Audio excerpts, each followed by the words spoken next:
हर इंसान सपने देखता है, लेकिन कुछ ही लोग अपने सपनों को इस हद तक पूरा कर पाते हैं कि वो पूरी दुनिया के लिए मिसाल बन जाए। रतन टाटा एक ऐसा नाम जो न सिर्फ भारत की शान है बल्कि दुनिया भर में इज्जत और भरोसे की पहचान है। करोड़ों की संपत्ति के मालिक होने के बावजूद उनका दिल उतना ही साफ और सीधा है जितना एक आम इंसान का होता है। बचपन में माँ बाप का अलग हो जाना, अकेलापन और स्ट्रगल, ये सब उन्होंने बहुत करीब से देखा, लेकिन कभी किसी से कंप्लेन नहीं की। उन्होंने अपने पेन को पावर में बदला और दुनिया को दिखा दिया कि सच्चे इरादे के आगे कोई भी मुश्किल टिक नहीं सकती।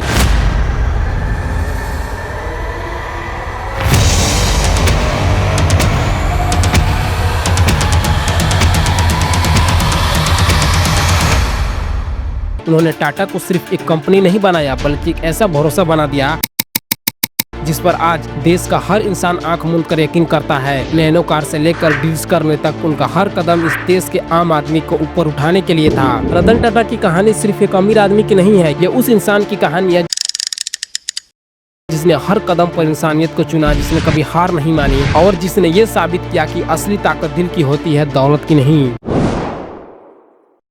रतन टाटा का जन्म 28 दिसंबर 1937 को ब्रिटिश राज के दौरान मुंबई में हुआ था। उनका जन्म एक ऐसे फैमिली में हुआ जिसका नाम आज भारत ही नहीं बल्कि पूरी दुनिया में सम्मान के साथ लिया जाता है, और वो फैमिली था टाटा फैमिली। टाटा फैमिली की फाउंडेशन जमशेद जी टाटा ने रखी थी, जिन्हें इंडियन इंडस्ट्री का फादर कहा जाता है। जमशेद जी ने 1868 में टाटा ग्रुप की शुरुआत की थी और उनकी मेहनत और विजन ने भारत को इंडस्ट्रियल डेवलपमेंट की राह दिखाई। लेकिन रतन टाटा की कहानी सिर्फ इस विरासत की नहीं है, बल्कि यह उनके अपने स्ट्रगल, सपनों और उस जज्बे की कहानी है जिसने उन्हें दुनिया भर में फेमस किया। रतन टाटा के पिता का नाम था नवल टाटा और उनकी माता का नाम था सुनी टाटा। नवल टाटा को टाटा फैमिली ने अडॉप्ट किया था और वे जमशेद जी टाटा के बेटे रतन जी टाटा के अडॉप्ट बेटे थे। सुनी टाटा जो जमशेद जी टाटा की भतीजी थी, एक सिंपल और प्यार करने वाली महिला थी। रतन टाटा का जन्म एक पारसी जोरो ऑस्ट्रियन फैमिली में हुआ जो अपनी कल्चर, मोरालिटी और परोपकार के लिए जाना जाता था। लेकिन उनकी जिंदगी की शुरुआत इतनी आसान नहीं थी। जब रतन टाटा सिर्फ 10 साल के थे, उनके माता पिता का डिवोर्स हो गया। यह उनके लिए एक बड़ा झटका था। उस छोटी सी एज में अपने माता पिता को अलग होते देखना आसान नहीं था। इसके बाद रतन टाटा और उनके छोटे भाई जिम्मी टाटा की परवरिश उनकी दादी नवजबाई टाटा ने की।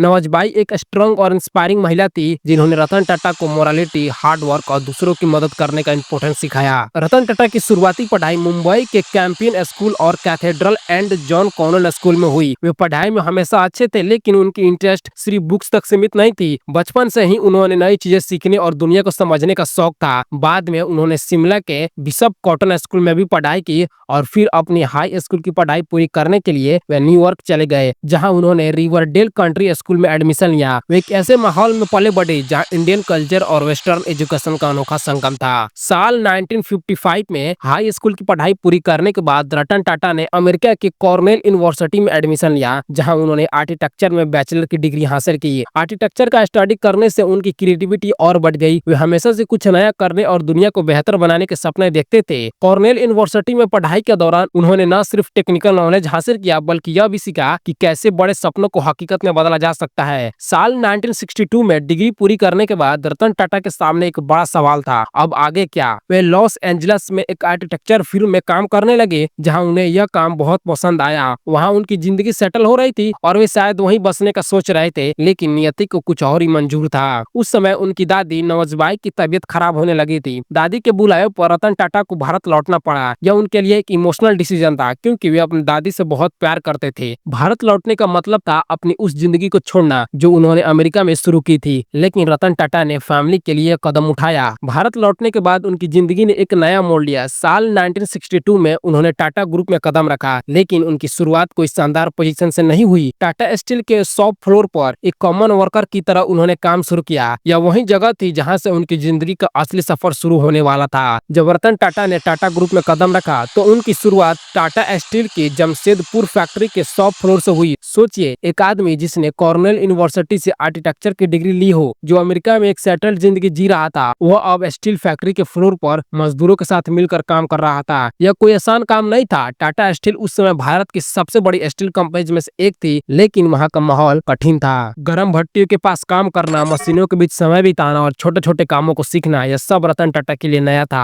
लेकिन उन्होंने कभी यह नहीं सोचा कि वे टाटा फैमिली से है तो उन्हें ऊंचा पद मिलना चाहिए। उन्होंने हर काम को मेहनत और लगन से सीखा। वे मजदूरों के साथ बैठते, उनकी बातें सुनते और उनके कामों को समझने की कोशिश करते। यही वो समय था जब रतन टाटा ने ग्राउंड रियलिटी को करीब से जाना। ग्राउंड रियलिटी का मतलब होता है कि जमीन से जुड़ना। टाटा ग्रुप में शुरुआती सालों में रतन टाटा को कई छोटी मोटी जिम्मेदारियां दी गई। वे टाटा स्टील के अलावा टाटा मोटर्स और दूसरी कंपनीज में भी छोटे छोटे प्रोजेक्ट्स पर काम करते थे। लेकिन यह समय उनके लिए सीखने का समय था। टाटा ग्रुप उस समय एक बड़ा ऑर्गेनाइजेशन था जिसमें कई कंपनीज थी, जैसे Tata steel, Tata Motors, Tata chemicals और टाटा टी। लेकिन इस लार्ज ग्रुप में एक कमी थी, सभी कंपनीज अलग अलग काम कर रही थी और आपस में ज्यादा तालमेल नहीं था। हर कंपनी का अपना तरीका था और कई बार यह लगता था कि टाटा ग्रुप एकजुट होकर और बड़ा कर सकता है। रतन टाटा ने इस बात को बहुत जल्दी समझ लिया, लेकिन उस समय उनकी आवाज को ज्यादा इंपोर्टेंस नहीं दी जाती थी। साल 1970 में रतन टाटा को एक नई जिम्मेदारी मिली। उन्हें टाटा ग्रुप की एक छोटी कंपनी नेल को national radio and electronics company को संभालने का मौका दिया गया। नेल को उस समय मुश्किल हालत से गुजर रही थी, कंपनी लॉस में थी और मार्केट में उसका हिस्सा बहुत कम था। रतन टाटा के लिए यह पहला मौका था जब उन्हें इतनी बड़ी जिम्मेदारी मिली। उन्होंने पूरी मेहनत से काम शुरू किया। वे नेल्को के प्रोडक्ट्स को बेहतर करने के लिए नए विचार लाए और कंपनी को मार्केट में मजबूत करने की कोशिश की।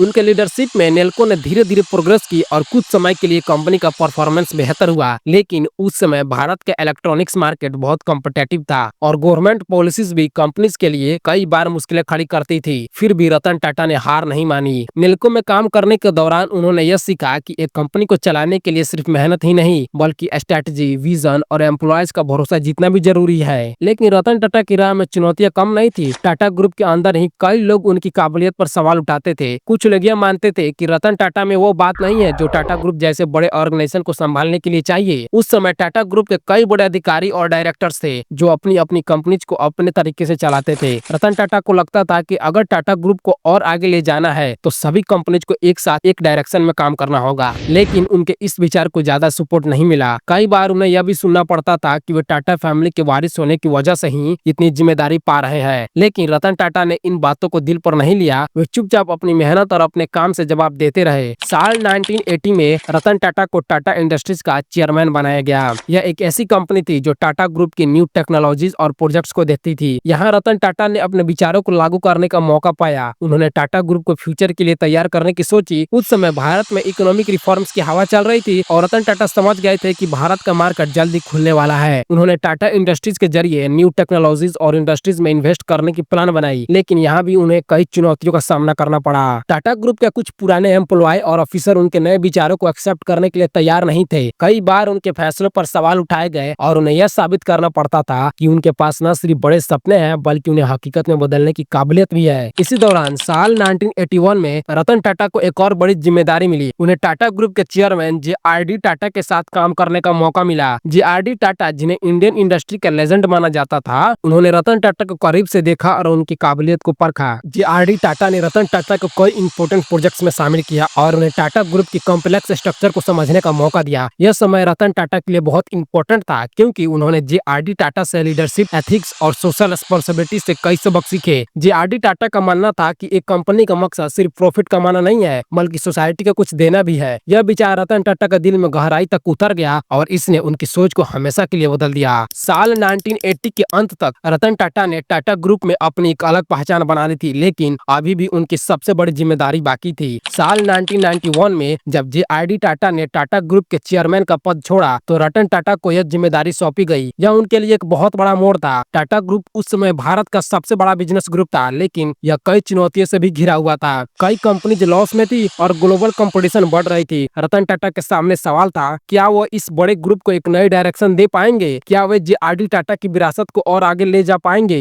साल 1991 में जब रतन टाटा ने टाटा ग्रुप की कमान संभाली तो भारत एक बड़े बदलाव के दौर से गुजर रहा था। यह वही समय था जब भारत ने अपनी इकोनॉमी को दुनिया के लिए खोला और लाइसेंस राज खत्म हो रहा था। टाटा ग्रुप के लिए यह एक सुनहरा मौका था, लेकिन साथ ही एक बड़ी चुनौती भी। टाटा ग्रुप में उस समय कई कंपनीज थी, Tata steel, Tata Motors, Tata chemicals, Tata T और कई अदर। लेकिन इनमें से कई कंपनीज लॉस में थी और आपस में तालमेल की कमी थी। हर कंपनी अपने तरीके से चल रही थी और कई बार यह लगता था कि टाटा ग्रुप का नाम तो बड़ा है लेकिन उसकी ताकत बिखरी हुई है। रतन टाटा ने इस बात को समझा और फैसला किया कि अगर टाटा ग्रुप को दुनिया में एक बड़ा नाम बनाना है तो इसे एकजुट करना होगा। रतन टाटा टाटा का पहला बड़ा कदम था टाटा ग्रुप की सभी कंपनीज को एक कॉमन विजन के तहत लाना। उन्होंने एक नई स्ट्रेटेजी बनाई जिसमें टाटा ब्रांड को मजबूत करना और हर कंपनी को ग्लोबल लेवल पर कॉम्पिटिटिव बनाना शामिल था, लेकिन यह काम आसान नहीं था। टाटा ग्रुप के कई सीनियर ऑफिसर्स और डायरेक्टर्स जो सालों से अपनी अपनी कंपनीज को अपने तरीके से चला रहे थे, रतन टाटा के नए विचारों को एक्सेप्ट करने के लिए तैयार नहीं थे। कई लोगों को लगता था कि रतन टाटा बहुत बड़े बदलाव की बात कर रहे हैं जो शायद पॉसिबल ना हो। कुछ लोग तो उनकी काबिलियत पर भी सवाल उठाते थे, लेकिन रतन टाटा ने इन आलोचनाओं को चुपचाप सहा और अपने काम से जवाब दिया।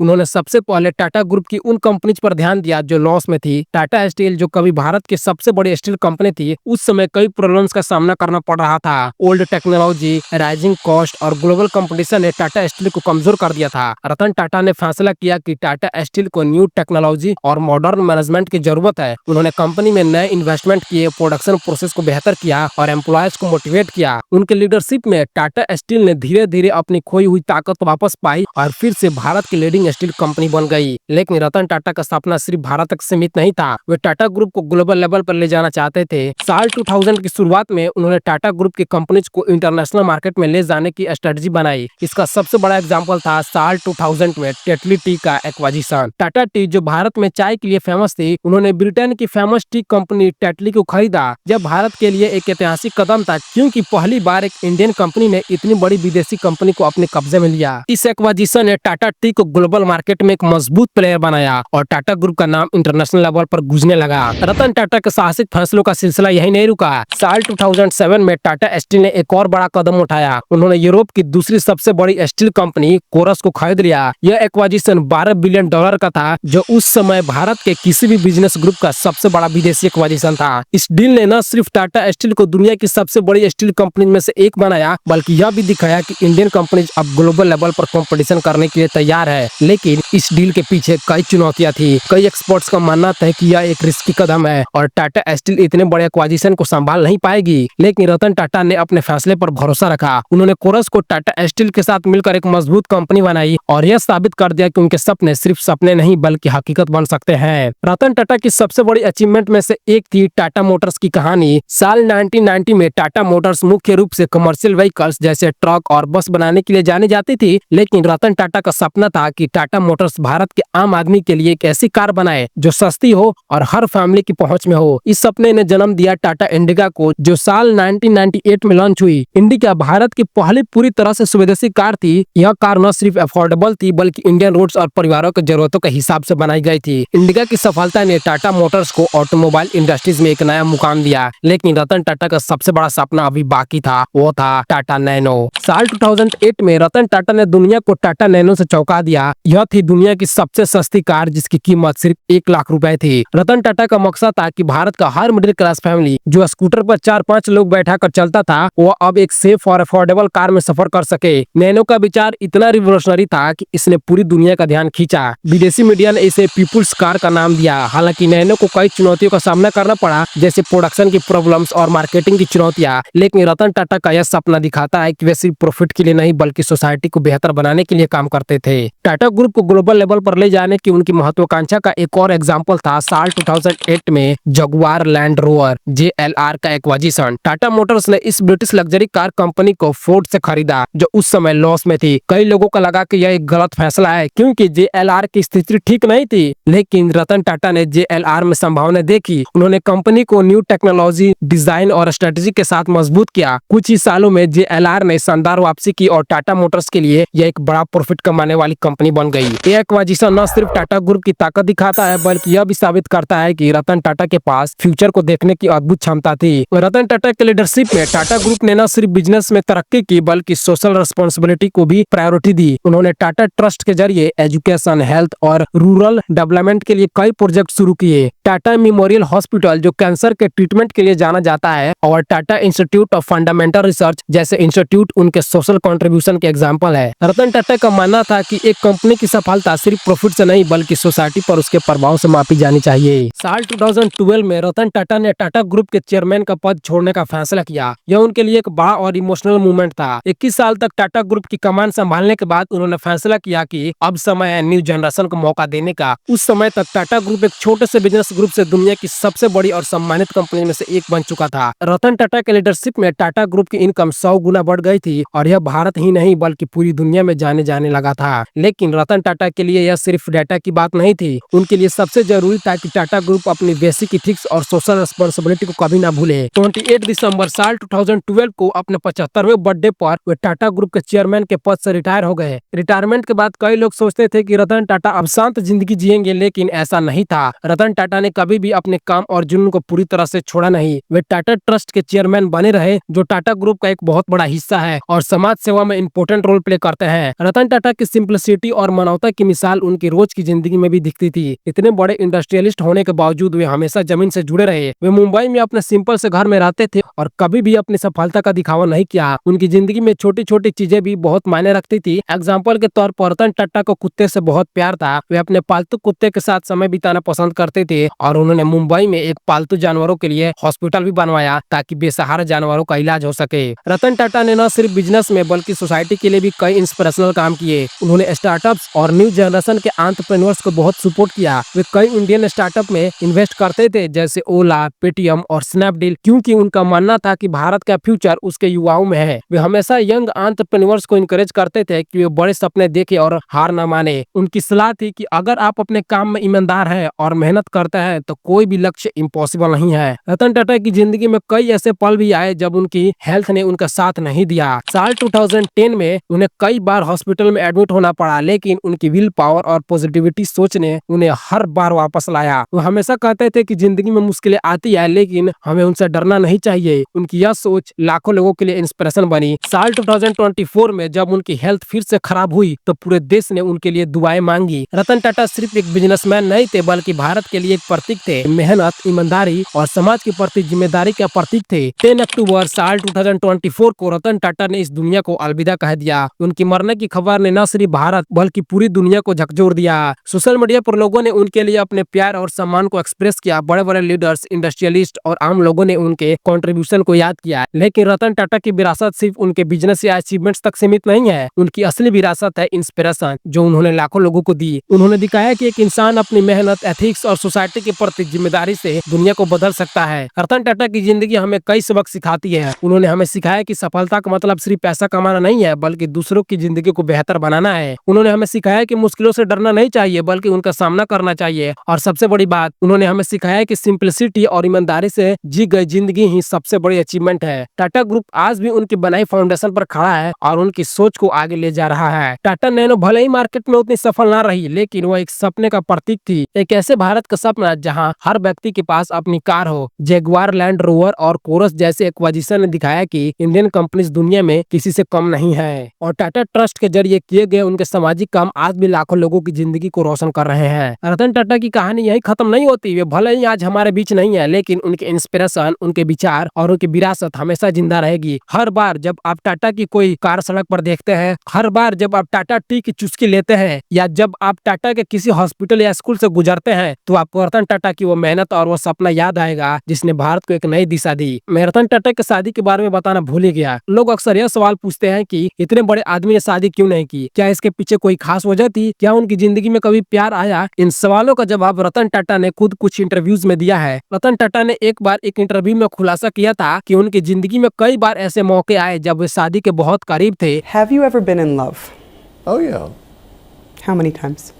Seriously, 4 times. खास तौर पर जब वे अमेरिका में पढ़ाई और काम कर रहे थे, तब उनकी जिंदगी में एक खास इंसान आई थी। यह 1960 की बात है, जब रतन टाटा कॉर्नेल यूनिवर्सिटी में पढ़ाई करने के बाद लॉस एंजलिस में एक आर्किटेक्चर फर्म में काम कर रहे थे। उस समय वे एक ऐसी महिला से मिले जिनसे उन्हें प्यार हो गया। रतन टाटा ने बताया कि वे उस महिला से शादी करने के लिए पूरी तरह तैयार थे और दोनों ने इस बारे में गंभीरता से सोचा भी था, लेकिन जिंदगी ने उनके लिए कुछ और ही तय किया था। उस समय भारत और चीन के बीच साल 1962 का युद्ध हुआ, जिसने भारत में बहुत टेंशन पैदा कर दिया था। इस वॉर की वजह से उस महिला के फैमिली को भारत आने से डर लग रहा था। रतन टाटा उस समय भारत लौटने की तैयारी कर रहे थे, क्योंकि उनकी दादी नौजबाई टाटा की तबीयत खराब थी। उन्होंने अपनी उस प्रेमिका से कहा कि वे भारत आए और वे वहां एक साथ जिंदगी शुरू करेंगे, लेकिन उस महिला के फैमिली ने भारत की स्थिति को देखते हुए मना कर दिया। रतन टाटा ने बताया कि यह उनके लिए एक बहुत इमोशनल समय था। वे अपने दादी के लिए भारत लौट आए, लेकिन उनकी प्रेमिका उनके साथ नहीं आ सकी। धीरे धीरे यह रिश्ता खत्म हो गया। रतन टाटा ने इस बात को एक्सेप्ट किया और अपनी जिंदगी को आगे बढ़ाया। यह सिर्फ एक बार की बात नहीं थी। रतन टाटा ने बताया कि उनकी जिंदगी में 4 बार ऐसे मौके आए जब वे शादी के बहुत करीब थे, लेकिन हर बार किसी न किसी वजह से यह रिश्ता आगे नहीं बढ़ सका। उन्होंने मजाक में यह भी कहा कि शायद यह उनकी किस्मत में नहीं था। उन्होंने कभी भी इस बात का अफसोस नहीं किया, बल्कि अपनी जिंदगी को अपने काम, अपने सपनों और समाज के लिए समर्पित कर दिया। रतन टाटा की यह पर्सनल कहानी हमें सिखाती है कि जिंदगी को डिफाइन करने का हर इंसान का अपना तरीका होता है। उनके लिए खुशी का मतलब था दूसरों की जिंदगी को बेहतर बनाना, समाज के लिए कुछ करना और अपने सपनों को हकीकत में बदलना। शादी न करना उनका एक पर्सनल फैसला था, लेकिन इस फैसले ने उनकी जिंदगी को कभी कम नहीं बनाया, बल्कि उन्होंने अपनी सारी एनर्जी और समय को टाटा ग्रुप को नई ऊंचाइयों तक ले जाने और समाज के लिए काम करने में लगाया। इसी के साथ ये वीडियो होता है खत्म। मिलते हैं नेक्स्ट वीडियो में, तब तक के लिए जय श्री राम।